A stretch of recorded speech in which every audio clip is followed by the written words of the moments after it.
Gram panchayat पूरे बिछूर बीरापुर की सभी सम्मानित जनता जनार्दन को होली की ढेर सारी शुभकामनाएं। आपके अपने भाई, आपके अपने चहेते, आपके अपने बेटे राम सिंगारे यादव भैया जी की तरफ से।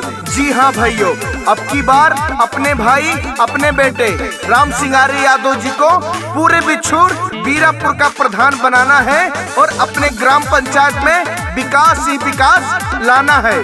गायक अभिषेक सिंह।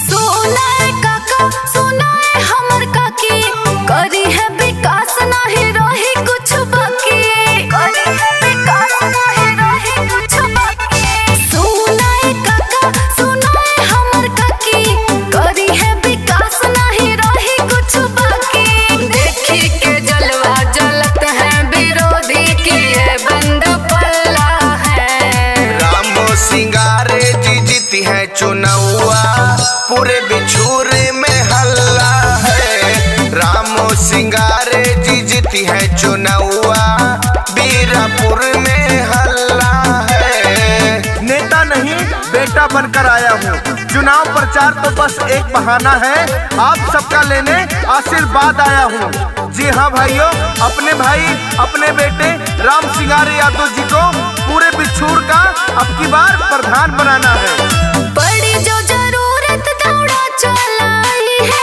आधी रात मैया फोनवा उठाई है, आधी रात मैया फोनवा उठाई है। जाति धर्म के न भेद भाव हो, भैया जी के बसरल स्वभाव हो। कौनो विरोधियन के दाव न लगी, पूरा कहत मोहल्ला है। राम सिंगारे जी जीती है चुनावा, पूरे बिछूर में हल्ला है। राम सिंगारे जी जीती है चुनावा, बीरापुर में हल्ला है। पैसा लेकर चुनाव ना करे, किसी नेक को मतदान करे और अपने ग्राम पंचायत का निर्माण करे।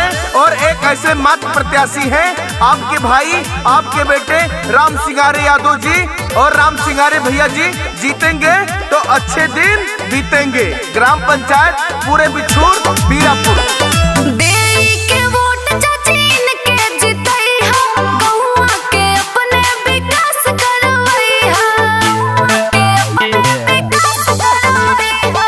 राम सिंगारे करेले गुजारिश, अब की करिए भैया विकास के बारे। गौवा जमार के लोगवा सबका हाथ खुल्लम खुल्ला है। राम सिंगारे जी जीती है चुनावा, बीरापुर में हल्ला है। राम सिंगारे जी जीती है चुनावा।